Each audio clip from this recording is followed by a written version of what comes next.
Education is core to our economy.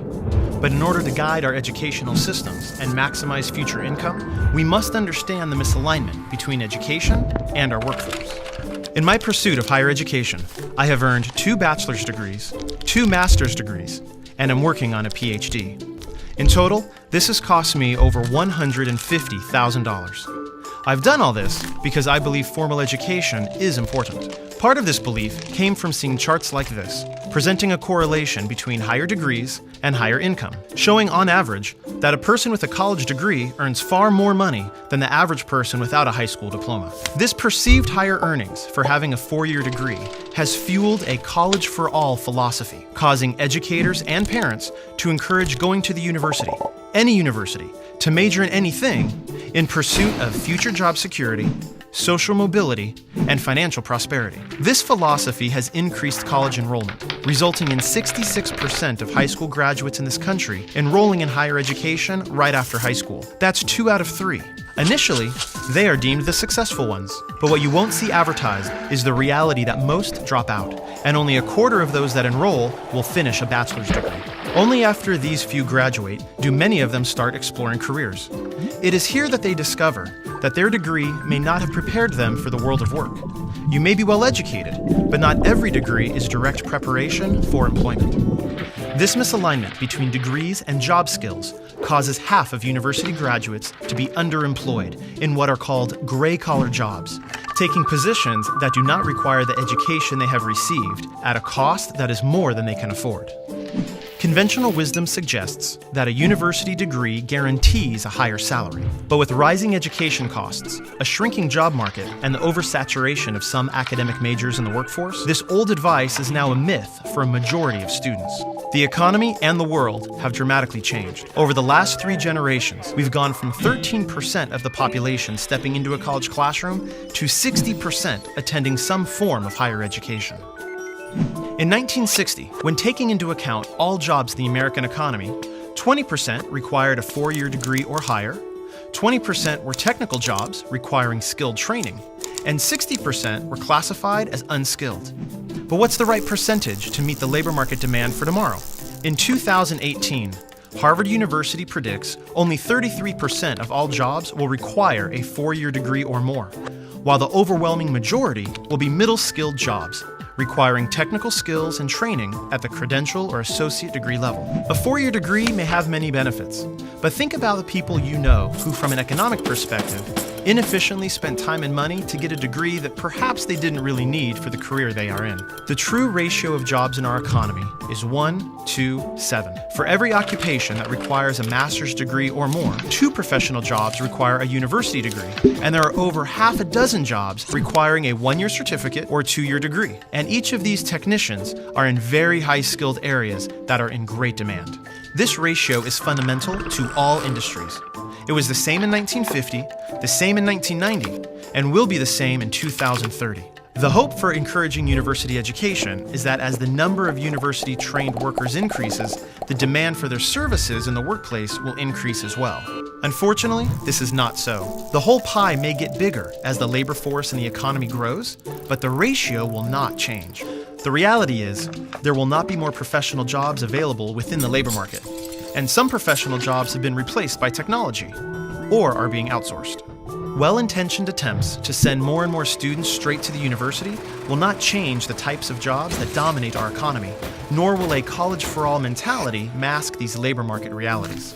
The college-for-all rhetoric that has been so much a part of the current education reform movement is often interpreted as university-for-all. This message needs to be significantly broadened to a post-high school credential-for-all. Students at various educational levels have left school without employable skills, setting up our children for failure, costing them and taxpayers millions. All while the labor market is desperate for highly trained, skilled technicians. So, how do you position yourself for high-wage, in-demand jobs? Let's say you were considering a career as either an electrician or a business manager. You would find that the average annual income for electricians is $51,000. only about half of the $105,000 average wage for management occupations. So at first glance, it looks as if getting a bachelor's degree in business is a no-brainer. But adding skills and ability into the picture adds a whole new dynamic. What if you have the potential to become an excellent electrician, but lack the skills and ability to be an excellent manager? Then you should be looking at projected incomes towards the bottom of the pay scale for managers and towards the top for electricians. You would then discover that electricians near the top of the pay scale make around $86,000, far higher than the income of a manager near the bottom of the pay scale at $52,000. Now, this is just one example, but the concept is true throughout all industries. The claim that you will make more money with an increased amount of education is not necessarily inaccurate, it's just incomplete. That advice is based just on the averages, but no one is perfectly average. Everyone has unique skills, talents, and interests. In fact, the income for the top individuals in a wide variety of skilled jobs that require an industry credential or 2-year degree is far higher than the average income for many occupations that require a 4-year degree. Nationally, associate degree earners range between $27,000 and $68,000, while bachelor's recipients earn between $34,000 and $97,000. But this data only accounts for the 25th to the 75th percentile of full-time adult workers. This means that 25% of associate degree holders earn more than $68,000 annually, and 25% of bachelor's degree holders earn less than $34,000. Our world has changed, and in this new economy, the university degree is no longer the guaranteed path towards financial success as it was for previous generations. And even if you do earn one, that education alone may not be enough. In today's highly technical, knowledge-based economy, having hands-on skills and perfecting what you're good at can be more valuable than getting a degree in something simply to get one. Employers want to know what you can do and what you can do well, not just what degree hangs on your wall. Since new and emerging occupations in every industry now require a combination of academic knowledge and technical ability, we need to ensure that we're also guiding students towards careers and not just to the university. So, before enrolling in classes or deciding what you're going to do next in your life, step 1 is self-exploration. In addition to your interests, really analyze your talents and strengths. Step 2 is career exploration. Understand the jobs available, the income ranges they pay, and evaluate the skills they require. Identifying an area that appeals to your interests, skills, and the labor market may be your first career. And then you can develop a tentative career plan, complete with multiple training and education options. The key is to align your interests and abilities with your first career choice and the education and training you'll need to receive. This alignment will help bring your future into focus and ensure your position at the top of the pay scale in your chosen career. What all this data shows is that success in the new economy is as much about acquiring the knowledge, skills, and abilities needed for in-demand occupations as it is to be well educated.